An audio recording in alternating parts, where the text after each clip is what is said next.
And hello everyone, in this video we'll be creating a calculator in C++. As you can see, I just chose another IDE. Its name is Codeblock. You can choose Visual Studio, Sublime Text, whatever you want. It's all the same. You can also do it on website, Replit, or something like this, C++ online IDEs. And let's begin with creating a new project in Codeblock. We will choose console application. Next, we need to use C++. You can also use C, but now we're using C++. Next, let's just name it calculator++. And let's create the project. Let's go in sources and let's choose main CPP. Alright, we've got our main function here. As you can see, it's not a void, it's an integer function, so it needs to have a return value, but we don't need any return value because we will just make it to void.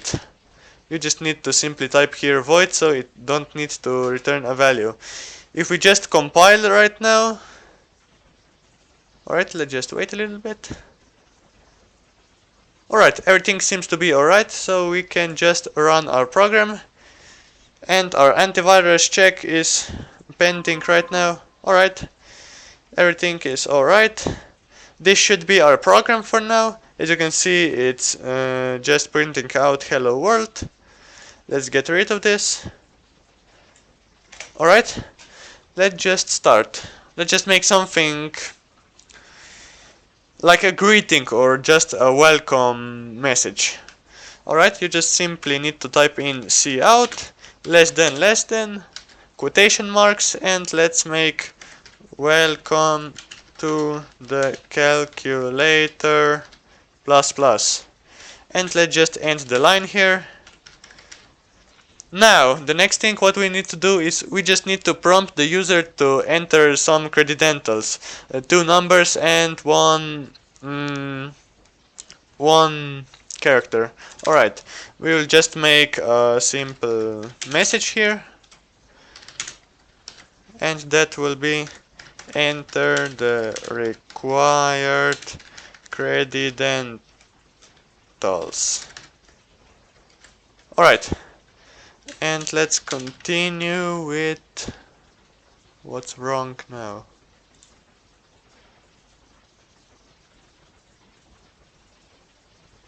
Everything is okay, so we don't need to worry about this. I don't know what's this, but it looks like it's not a big deal, so we can continue. And now what we want to do is let's prompt a user to enter a number. Enter a number. Semicolon. And now what we want to do is we just want to create some variables. We'll just create variables for the entire class. Static. No, not int, double. Let's make it double, more functional. That means we can just use here decimal numbers. It's more functional, for example, so you can just use with decimals. Static double num1. And another one, static double.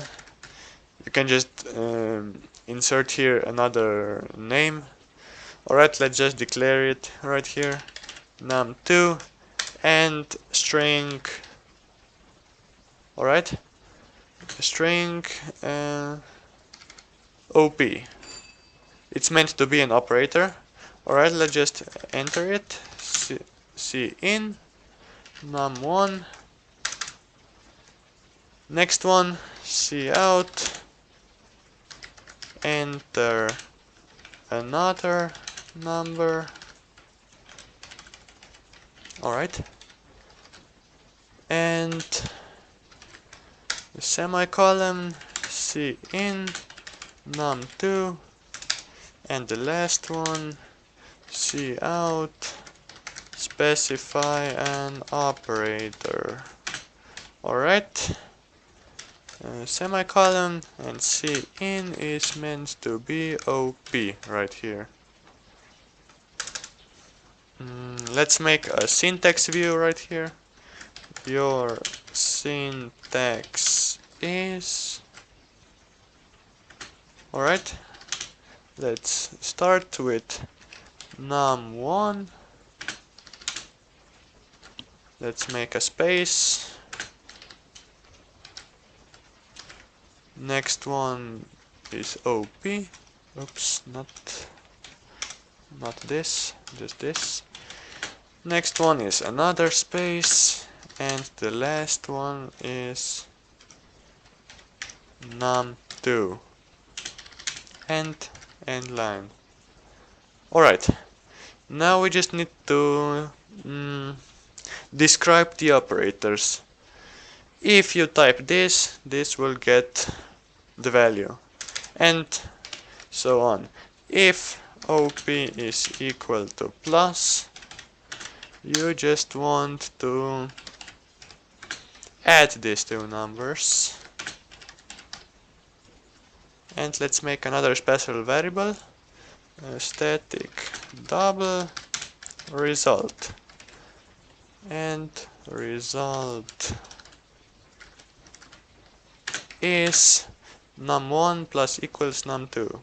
We are doing with the assignment operator because it's a bit more clear, like just a plus, because sometimes plus means you can add two strings, but this is better with equal sign, so you actually know this is number and number and you want to add it. Next one is else if OP is equal to minus, you want to subtract these two numbers. Result is equal num1 minus equals num2. Alright, else if OP is equal to asterisk, you want to multiply those two variables. Result is equal num1 asterisk equal num2, and else if OP is equal to slash, you want to divide those two numbers. You want to make a division. Result is equal to num1 divided by num2. And for the last one, if you don't specify the correct operator, you will just get a simple message, and this will be you entered a wrong operator. No, let's be more clear. We will just make syntax error and exclamation marks and end line. And next one, in every case we just want to print out the result. Cout result and end line. Alright, now what we want to do is we want to make power and square root function. We just need to include cmath. Oops, cmath. Alright, now we can access to mathematical functions like power, square root. You've got lots of stuff. Floor, ceiling. Ceiling is meant the top number and floor is meant to be the lowest number. So it's not very hard. You don't need to understand some hard mathematical expressions. It's just very simple to do this. Alright, next one. Let's just type here else if OP is equal. And now what I'm going to do is, oops, not this. Let's just make a word, pow, for example, pow. and that means you want to do it. Oh, that's still inside this else if.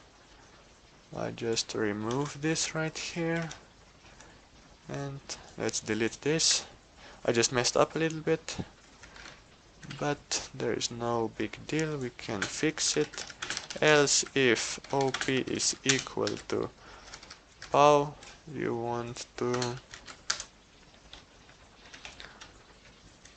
and num1 mat dot POW.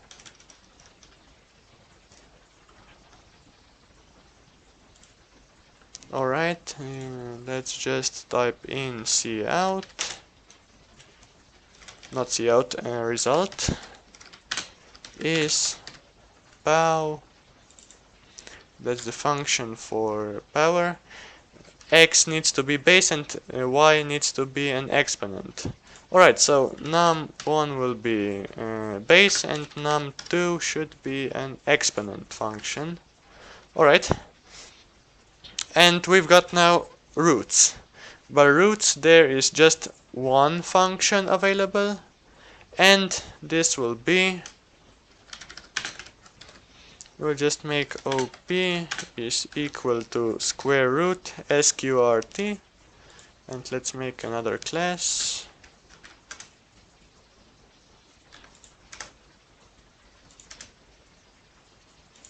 Let's just move this. So, alright. It's not very clean code, it's very messy, but I can do it. Now what we're going to do is we want to result will be equal square root, and we've got only one number, and this will be num1 multiplied by num2 because it's very easy. Alright, let's start. No, much better. We can just power these two numbers. Pow num1 and num2, and that's it. We can compile the program. Everything should be alright. And now we can run the program. Alright, the antivirus is checking again. It shouldn't take long.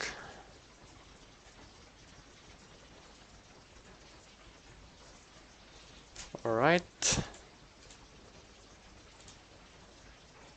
Enter a number. For example, let's enter 5. Another 5. Let's start with plus. And is 10 because 5 plus 5 is equal 10. Alright, let's run it again. 5 minus, 5 minus is equal 5 minus 5, and this is equal to 0. If we multiply those two numbers, you can enter whatever you want. Now let's choose it 4, and let's choose 6, and let's multiply it. We should get 24 because 4 multiplied by 6 is equal to 24. Now we want to divide something. Let's try decimal now. For example, let's try 5 divided by 8 and division operator, and 5 divided by 8 is 0,625. 625. Alright, it's below 1. Okay, our calculator is doing well. Now we've got two special functions, power and square root. Now let's try 5 on 3, 5 powered on 3. This should be 5 multiplied by 5 multiplied by 5.